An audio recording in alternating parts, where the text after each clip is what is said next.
വാവയെ വീട്ടിൽ എന്താ വിളിക്കുന്ന ചേച്ചി? നിനക്കല്ലേ പേരിടാൻ ആഗ്രഹമുള്ളത്, അതുകൊണ്ട് ഈ ഒരു ചാൻസ് നിനക്കാണ്. എങ്കിൽ ഞാൻ നല്ലൊരു അടിപൊളി പേര് കണ്ടുപിടിക്കട്ടെ എന്നും പറഞ്ഞ് ഗൂഗിൾ നോക്കാൻ തുടങ്ങിയിട്ട് കുറെ സമയമായി. വല്ലതും നടക്കോ അപ്പോ? ചേച്ചി തിരക്ക് കൂട്ടല്ലേ, പെട്ടെന്ന് അങ്ങനെ കണ്ടുപിടിക്കാനൊന്നും പറ്റില്ല. എന്റെ ഈ ഒരു അപ്പുക്കുട്ടൻ എന്ന പേര് കാരണം ഞാൻ കുറെ അനുഭവിച്ചു. നമ്മുടെ വാവയ്ക്ക് അങ്ങനെ ഒരു അവസ്ഥ ഉണ്ടാ ഞാൻ സമ്മതിക്കില്ല. ശോ, ചേച്ചി എന്ന് അച്ചു എന്ന് വിളിക്കുന്നത് കൊണ്ട് അങ്ങനെ വിളിക്കാൻ പറ്റില്ല അല്ലേ? നമുക്ക് ചേച്ചിയുടെ വിളിക്കുന്ന പേര് മാറ്റിയാലോ? നിന്നോട് പേര് കണ്ടുപിടിക്കാൻ പറഞ്ഞ എന്റെ പേര് തന്നെ നിനക്ക് ഇപ്പൊ മാറ്റണോ അല്ലേ? നിധി വിളിച്ചാലോ? നല്ലതല്ലേ? ഞാൻ പോയി മുത്തശ്ശിയോടൊക്കെ ചോദിച്ചിട്ട് വരാം. ചേച്ചി വേഗം ശിവേട്ടനെ അജുവേട്ടനെ വിളിച്ച് ചോദിക്കും. ഹലോ ദേവേട്ട, തിരക്കിലാണോ? അല്ല, നീ പറഞ്ഞു. ഒന്ന് വെയിറ്റ് ചെയ്യ്, ഞാൻ അജുവിനെ ആഡ് ചെയ്യട്ടെ. രണ്ടാളോട് ഒരു കാര്യം ചോദിക്കാനാണ്. ഹലോ അജു, ദേവേട്ടനുണ്ട് കോളി. മോനെ വീട്ടിൽ നിധി എന്ന് വിളിച്ചാലോ എന്ന് അപ്പു ചോദിച്ചു. എന്താ രണ്ടാളുടെ അഭിപ്രായം? നൈതിക് എന്ന പേര് നിധി എന്ന് വിളിക്കുമ്പോ കുഴപ്പമൊന്നും ഇല്ലെന്നാ തോന്നുന്നേ, അല്ലേ ശിവേട്ട? അവൾ ആദ്യമേ പറഞ്ഞതല്ലേ മോന് പേരിടാൻ അവൾക്ക് ആഗ്രഹമുണ്ടെന്ന്. അതാ ദേവേട്ട വീട്ടിൽ വിളിക്കുന്ന പേര് അവളോട് ഇട്ടോളാം ഞാൻ പറഞ്ഞത്. എങ്കിൽ പിന്നെ നമ്മുടെ നൈതിക് ശിവദേവിനെ നിധി എന്ന് വിളിക്കാൻ നമ്മൾ ഫിക്സ് ചെയ്തു. ഒരെന്നച്ചു. Okay bye. ചേച്ചി എന്ത് പറഞ്ഞു രണ്ടാളും? അപ്പുവിന്റെ സെലക്ഷൻ അവർക്ക് ഇഷ്ടപ്പെട്ടു എന്ന് പറഞ്ഞു പേര് ഫിക്സ് ചെയ്തു. അങ്ങനെ ഞാൻ കാരണം നമ്മുടെ കുഞ്ഞാവ കുറെ കളിയാക്കലുകളിൽ നിന്ന് രക്ഷപ്പെട്ടിരിക്കുന്നു. ഇവിടെ ഉള്ളവരൊക്കെ വല്ല പൊട്ടപ്പേരിട്ടിരുന്നെങ്കിൽ കുഞ്ഞ് എന്നെ പോലെ ജീവിതകാലം മൊത്തം നാണം കെട്ടനെ. ഡാ മോനെ, നീ ഇത് വല്ലതും അറിയുന്നുണ്ടോ? നിന്റെ അപ്പച്ചയാണ് നിന്നെ വലിയൊരു ആപത്തിൽ നിന്ന് രക്ഷപ്പെടുത്തിയത്. വലുതാകുമ്പോ നിനക്കിതൊക്കെ ഓർമ്മയുണ്ടാവുമോ എന്തോ. ആ സാരല്ല, എന്റെ നല്ല മനസ്സായതുകൊണ്ട് നിനക്കെങ്കിലും ഒരു ഉപകാരമായല്ലോ. ഞാൻ പോയി എന്തെങ്കിലും കഴിക്കട്ടെ ചേച്ചി. കുറെ ചിന്തിച്ചത് കൊണ്ടാണോ എന്തോ അല്ലാത്ത വിശപ്പ്. അപ്പോന്റെ സംസാരം കേട്ട് നച്ചുവിന് ചിരിക്കണോ കരയണോ എന്നുള്ള ഒരു അവസ്ഥയായിരുന്നു. ഇവൾക്ക് ആരാണവോ കറക്റ്റായി അപ്പുക്കുട്ട എന്ന് പേരിട്ടത്. വലുതാവുമ്പോ ഇങ്ങനെ ആകുമെന്ന് ചെറുപ്പത്തിലേ തോന്നിക്കാണും. പിന്നീട് അങ്ങോട്ട് അപ്പുവിന്റെ വക എല്ലാവർക്കുള്ള പണികളായിരുന്നു. ഇടയ്ക്കിടെ എന്തെങ്കിലും ആഗ്രഹമെന്നും പറഞ്ഞ് കിട്ടാൻ ബുദ്ധിമുട്ടുള്ള സാധനങ്ങൾ വാങ്ങിച്ചു കൊടുക്കാൻ പറയുക, നട്ടപ്പാതിരയ്ക്ക് ബീച്ചിൽ കൊണ്ടുപോകാൻ വാശി പിടിക്കുക, അജുവിനെ ഹോസ്പിറ്റലിൽ പോകാൻ വിടാതെ കൂടെ നിൽക്കാൻ നിർബന്ധിക്കുക. ഇതുപോലുള്ള കുറെ വെറൈറ്റി ആയിട്ടുള്ള ആഗ്രഹങ്ങളാണ് അപ്പുവിന്റെ ഗർഭകാല എന്റർടൈൻമെന്റ്. അപ്പു ഓരോ ആഗ്രഹം പറയുമ്പോഴും അജു അവളെ ഒന്ന് നോക്കും. എന്റെ തന്നെ ഐഡിയ ആയിപ്പോയി, അല്ലെങ്കിൽ ഉണ്ടല്ലോ എന്നാണ് ആ നോട്ടത്തിന്റെ അർത്ഥം. ഞാൻ എന്ത് ചെയ്യാനാണ് അജുവേട്ടാ? കുഞ്ഞാവ എന്തൊക്കെയോ ആഗ്രഹങ്ങൾ എന്നെ കൊണ്ട് പറയിപ്പിക്കുന്നതല്ലേ. എന്റെ അജുവേട്ടന്റെ കഷ്ടപ്പാടൊന്നും അവ അറിയുന്നില്ലല്ലോ, അതാ എനിക്കൊരു വിഷമം. ചില ആഗ്രഹങ്ങളൊന്നും ഞാൻ പറയാതിരിക്കുന്നതാണ് അജുവേട്ടനെ കഷ്ടപ്പെടുത്തേണ്ടല്ലോ എന്ന് വിചാരിച്ച്. ഇതിൽ കൂടുതൽ ഇനി എന്ത് കഷ്ടപ്പാടാണ് എനിക്ക് വരാനുള്ളതും? അപ്പുവിന്റെ ആഗ്രഹങ്ങളും അജുവിന്റെ കഷ്ടപ്പാടുകളും ഒക്കെ അങ്ങനെ സന്തോഷത്തോടെ അവസാനിപ്പിച്ചുകൊണ്ട് അവരുടെ എല്ലാം രാജകുമാരി വന്നു. ഇതിനിടെ 7ാം മാസത്തെ ചടങ്ങും ബേബി ഷവർ എന്ന് വേണ്ട, ഗൂഗിളിൽ കണ്ട് എന്ന് പറഞ്ഞ് അപ്പു ആഗ്രഹം പറഞ്ഞ വളകാപ്പ് ചടങ്ങ് വരെ എല്ലാവരും കൂടി അടിപൊളിയാക്കി നടത്തി. എല്ലാ ഫംഗ്ഷനിലും ഒരുപാട് വെറൈറ്റി ഫോട്ടോസ് എടുത്തു വെച്ചിട്ടുണ്ട്. കുഞ്ഞാവ വരുമ്പോ കാണിക്കാനാണ് എന്നാണ് പറഞ്ഞിരിക്കുന്നത്. നമ്മുടെ നിധിക്കുട്ടൻ ഇപ്പൊ ഏകദേശം 8 മാസത്തോളമായി. ഫുൾ ടൈം ആരെങ്കിലും എടുത്തു നടന്നിട്ടാണോ എന്തോ. അവൾക്ക് ആകെയുള്ള നിർബന്ധം തന്നെ നിലത്തിറക്കാനോ ബെഡിൽ കിടത്താനോ ഒന്നും പാടില്ല എന്നുള്ളതാണ്. എടുത്തുകൊണ്ട് നിന്ന് അവനേക്കാൾ നല്ലൊരു കുഞ്ഞ് ഈ ലോകത്ത് വേറെ ഉണ്ടാവില്ല. എന്നാൽ നിലത്തൊന്ന് ഇറക്കി വിട്ട അവനേക്കാൾ കുരുത്തക്കേടും വേറെ ആർക്കും കാണില്ല എന്ന അവസ്ഥയാണ്. ഫുൾ ടൈം കമിഴ്ന്നു കിടന്ന് മറ്റുള്ളവരെ തല ഉയർത്തി നോക്കി ചിരിക്കലാണ് നിധിക്കുട്ടന് ഇഷ്ടപ്പെട്ട കാര്യം. അപ്പുവിനെയും കുഞ്ഞിനെയും നച്ചുവിനെ പോലെ തറവാട്ടിലേക്ക് തന്നെ കൊണ്ടുവന്ന് 2 മുത്തശ്ശിമാരെയെ ഏൽപ്പിച്ചു എല്ലാവരും കൂടി. ഇനി 3 മാസം കഴിഞ്ഞ് തിരിച്ചെടുത്തോളാം എന്നാണ് അജു പറഞ്ഞിരിക്കുന്നത്. എല്ലാ ദിവസവും വീട്ടിൽ വന്ന് കുഞ്ഞിനെ കാണാനുള്ള അനുവാദം അജുവിനുണ്ട്. എന്നാൽ അപ്പുവിന്റെ അടുത്തേക്ക് പോയിട്ട് ദൂരെ നിന്ന് കാണാൻ പോലും കിട്ടാറില്ല എന്ന് മാത്രം. ദിവസവും വന്ന് കുഞ്ഞാവെ കുറച്ച് എടുത്തു നടന്നും നിധിക്കുട്ടന്റെ കൂടെ കളിച്ചുമാണ് അജു വീട്ടിലേക്ക് പോകുന്നത്. അങ്ങനെ എല്ലാവരും പേടിച്ചതുപോലെ അപ്പു വീട്ടിൽ ഒരു ലഹള തന്നെ ഉണ്ടാക്കി മുത്തശ്ശിയുടെ വേദുകുളി കൊണ്ട്. ആദ്യ ദിവസത്തെ കുളി കഴിഞ്ഞ് ഞാൻ ഇന്ന് തന്നെ അജുവേട്ടന്റെ അടുത്തേക്ക് പോവുകയാണ് എന്നും പറഞ്ഞ് അവൾ ഇറങ്ങി. എന്നാൽ 3 മാസത്തെ മുത്തശ്ശിയുടെ പ്രസവരക്ഷ കഴിയാതെ നിന്നെ വീട്ടിൽ കയറ്റില്ല എന്നുള്ള സീതയുടെ ഭീഷണി അവൾ തറവാട്ടിൽ തന്നെ നിന്ന് ചൂടുവെള്ളത്തിലുള്ള കുളി സഹിക്കേണ്ടി വന്നു. ഇന്നാണ് എല്ലാത്തിൽ നിന്നുള്ള അപ്പുവിന്റെ രക്ഷപ്പെടൽ. കുഞ്ഞിനും 3 മാസമായി. എല്ലാവരും കൂടി പതിവ് പോലെ വലിയ ചടങ്ങ് തന്നെ ആക്കിയിട്ടുണ്ട്. ഇത്രയും നാൾ അപ്പു എല്ലാവരോടുള്ള ദേഷ്യത്തിലായിരുന്നത് കൊണ്ട് ഇന്ന് അവൾക്ക് സന്തോഷാവട്ടെ എന്ന് കരുതി എല്ലാം അവളുടെ ഇഷ്ടത്തിനാണ്. ബേബിക്കുള്ള പേര് നിധിക്കുട്ടന് മാച്ചായത് വേണം എന്നുള്ളത് അപ്പുവിന്റെ നിർബന്ധമായിരുന്നു. ആർക്ക് വേണമെങ്കിലും പേര് പറയാം, അവൾക്കോ അജുവിനെ ഇഷ്ടപ്പെട്ടാൽ അതിടും എന്നുള്ളതാണ് ഓഫർ. അങ്ങനെ പേര് വിളിക്കാനുള്ള സമയമായപ്പോൾ രണ്ടാളും ഇരുന്ന് കുഞ്ഞിനെ മടിയിലിരുത്തി. അജു മോളുടെ ചെവിയിൽ 3 തവണ നിധിക അജയ് എന്ന പേര് വിളിച്ചു.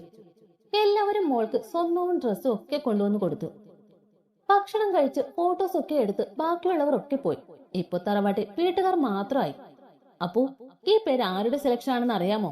അതെനിക്ക് എങ്ങനെ അറിയാൻ പറ്റും? എല്ലാവരും പറഞ്ഞതിൽ നിന്ന് എനിക്കോ അജുവേട്ടന് ഇതാ ഏറ്റവും ഇഷ്ടപ്പെട്ടത്. എങ്കിലേ ഇതെന്റെ ഭാര്യയുടെ സെലക്ഷൻ ആണ്. ആണോ ചേച്ചി? അല്ലെങ്കിൽ എനിക്കറിയാം ശിവേട്ടൻ ഇതുപോലെയുള്ള നല്ല പേരൊന്നും കിട്ടില്ലെന്ന്. ഇനി അതിനും എന്നെ കുറ്റം പറഞ്ഞു. എന്റെ അമ്മേ, ഇവൾ എന്റെ അനിയത്തി തന്നെയാണോ?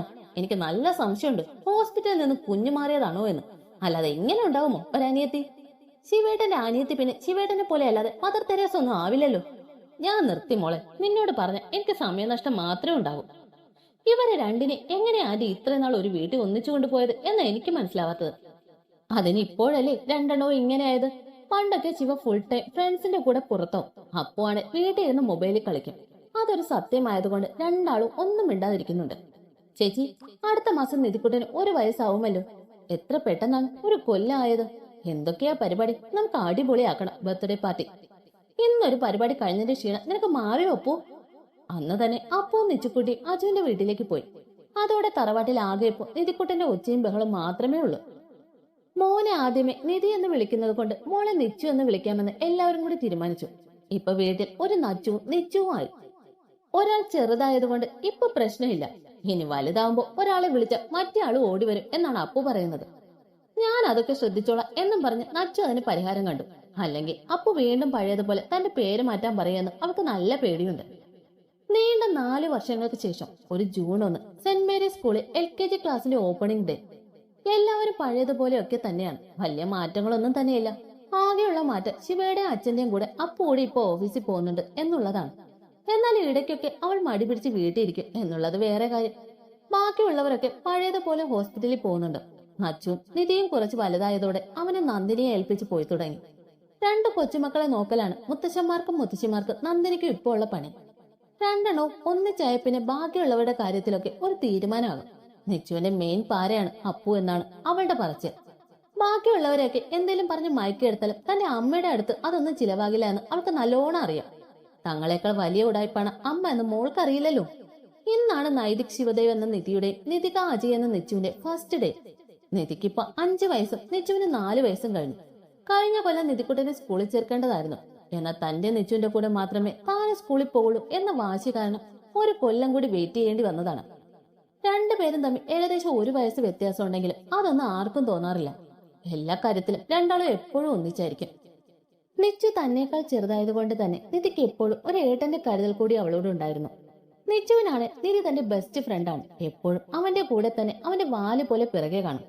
കാര്യങ്ങൾ മനസ്സിലാക്കാൻ തുടങ്ങിയ കാലം തൊട്ട് രണ്ടാളും ഒരുമിച്ചായതുകൊണ്ട് പരസ്പരമുള്ള ബോണ്ട് വളരെ കൂടുതലായിരുന്നു രണ്ടാൾക്കും. ഫസ്റ്റ് ഡേ ആയതുകൊണ്ട് തന്നെ യൂണിഫോം ഒന്നും വേണ്ടായിരുന്നു. രണ്ടാളും ഒരുപോലെയുള്ള ബ്ലൂ ജീൻസും വൈറ്റ് ടീഷർട്ടുമാണ് ഇട്ടത്. ക്ലാസിന്റെ വരാന്തെ രണ്ടാളെ നിർത്തി നച്ചുവിന്റെ വക ഉപദേശങ്ങൾ കൊടുക്കുകയാണ് രണ്ടെണ്ണത്തിന്.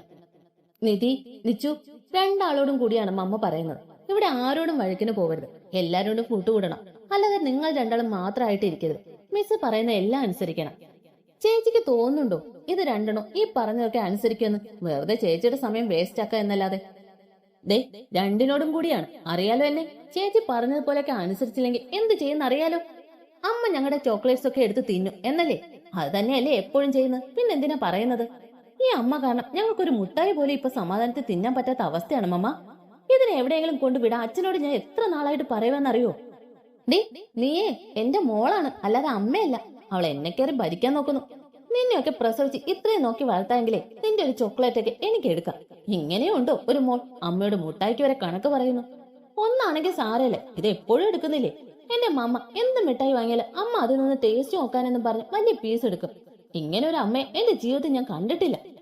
എന്റെ അപ്പൂ, നിനക്ക് നന്നായി കൂടെ? മോളുടെ മിഠായിയൊക്കെ ഇങ്ങനെ എടുത്തു തിന്ന് അവിടെ വായി നിന്ന് കേട്ടപ്പോ സമാധാനമായില്ലേ? ഓ പിന്നെ, എനിക്കിതൊന്നും ഒരു വിഷയമേ അല്ല. അമ്മയ്ക്ക് ചോക്ലേറ്റ് ഒക്കെ നിധിക്കൂട്ടം തരുമല്ലോ. നിന്റെ ഇനി വേണ്ടടി കുട്ടിത്തേവാങ്കി.